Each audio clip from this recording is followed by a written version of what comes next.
हाजी अब्दुल कयूम की उम्र तकरीबन 67 बरस थी। वो कई दहाइयों तक एक निजी इदारे में मुलाजमत करने के बाद रिटायर हुए थे। रिटायरमेंट पर इन्हें अच्छी खासी रकम मिली, मगर उन्होंने ये बात अपने बेटों से भी ज़्यादा तफसील से शेयर नहीं की। इनके बेटे अपने अपने कामों में मसरूफ़ थे और वालिद के माली मामलात में ज़्यादा दखल नहीं देते थे। एक दिन मोहल्ले के एक नौजवान के ज़रिए इनकी मुलाकात मरियम नामी एक खूबसूरत लड़की से हुई। इब्तदा में मरियम ने इंतहाई एहतराम से बात की और अब्दुल कयूम को ये महसूस करवाया कि वो इन्हें एक बुजुर्ग और मोहसिन की तरह इज्जत देती है।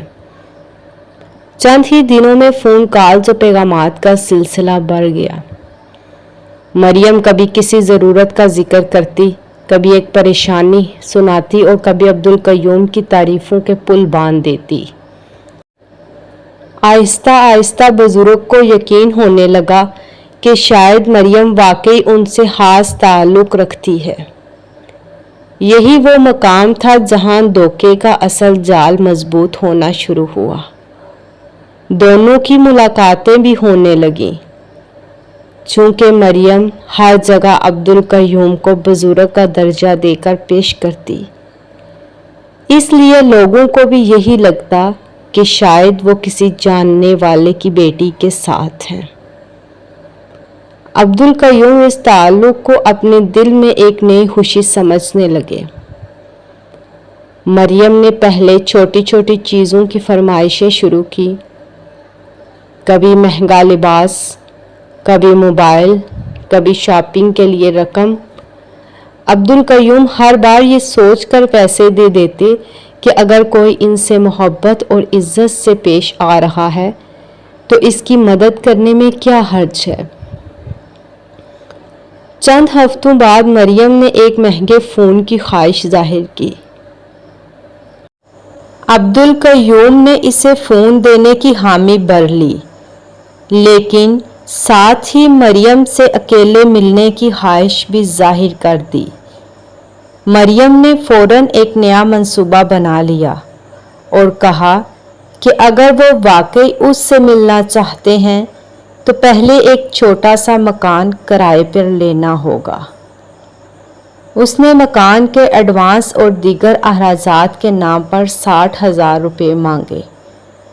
अब्दुल कयूम ने रकम दे दी। इन्हें अंदाज़ा नहीं था कि जिस मकान को वो अपनी असल ख्वाहिशों की मंजिल समझ रहे हैं वो दरअसल एक मंसूबाबंद जाल था। चंद दिन बाद मरियम ने इन्हें मुकर्रर वक्त पर इस मकान में बुलाया।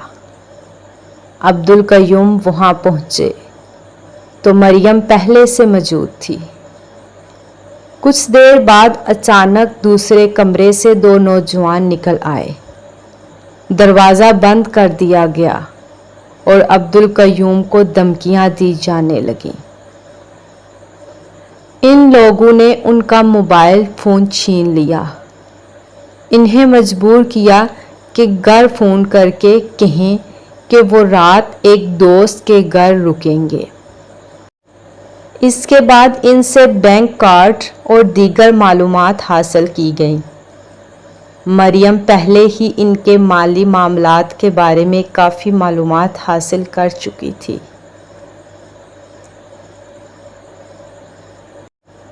अगले 2 दिन में इनके अकाउंट से मुख्तलिफ जगहों पर बड़ी रकम निकलवाई गई और ऑनलाइन ख़रीदारी भी की गई।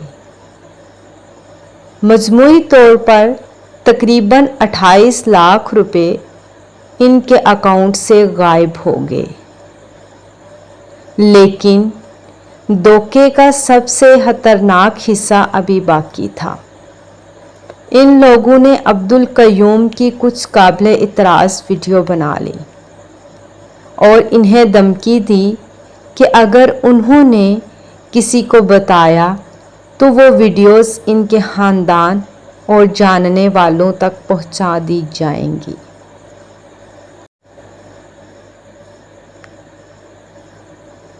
शर्मिंदगी और खौफ के बाइस अब्दुल कयूम खामोश हो गए। وہ گھر واپس آئے مگر بیٹوں کو کچھ نہ بتایا۔ جب بھی پیسوں کے بارے میں پوچھا جاتا تو کوئی نہ کوئی بہانہ بنا دیتے۔ کئی ماہ بعد جب عبدالقیوم کی طبیعت خراب ہوئی اور علاج کے لیے رقم کی ضرورت پڑی تو ان کے بیٹوں حمزہ اور فہد کو مالی معاملات پر شک ہوا۔ انہوں نے والد سے پوچھا تو عبدالقیوم نے کہا کہ ان کا بینک کارڈ کہیں گم ہو گیا ہے۔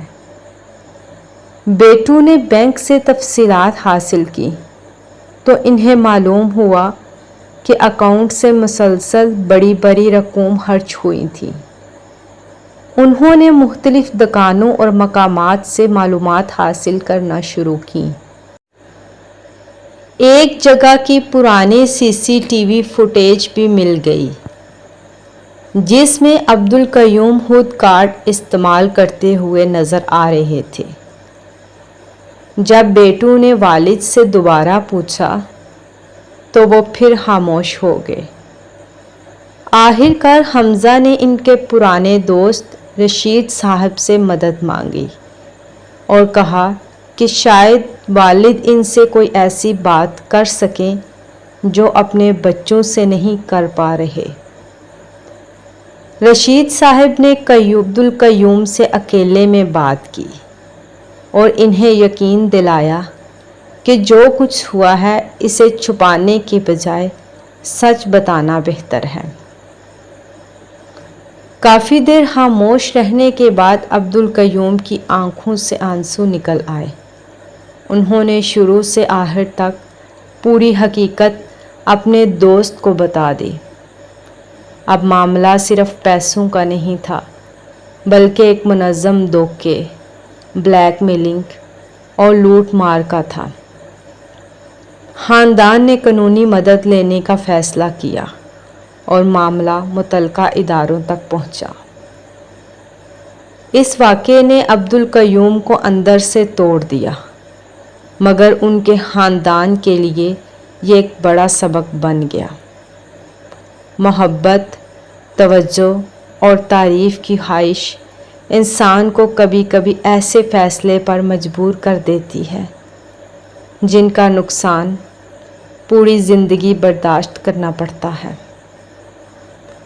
اگر کوئی شخص اچانک آپ کی زندگی میں آئے، آپ کو غیر معمولی اہمیت دے، بار بار مالی مدد مانگے یا آپ کے جذبات کو استعمال کر کے آپ سے پیسے اور ذاتی معلومات حاصل کرے تو اسے محبت سمجھنے کے بجائے پہلے حقیقت جاننے کی کوشش کریں۔ خاص طور پر اپنی زندگی بھر کی جمع پونجی، بینک کارڈ، پاس ورڈ اور ذاتی معلومات کسی بھی ایسے شخص کے حوالے نہ کریں جس پر آپ کو مکمل اعتماد نہ ہو۔ یہ کہانی آگاہی کے مقصد سے فرضی انداز میں پیش کی گئی ہے۔ مقصد کسی مخصوص شخص یا طبقے کو بدنام کرنا نہیں بلکہ لوگوں کو دھوکے، بلیک میلنگ اور مالی فراڈ سے محتاط کرنا ہے۔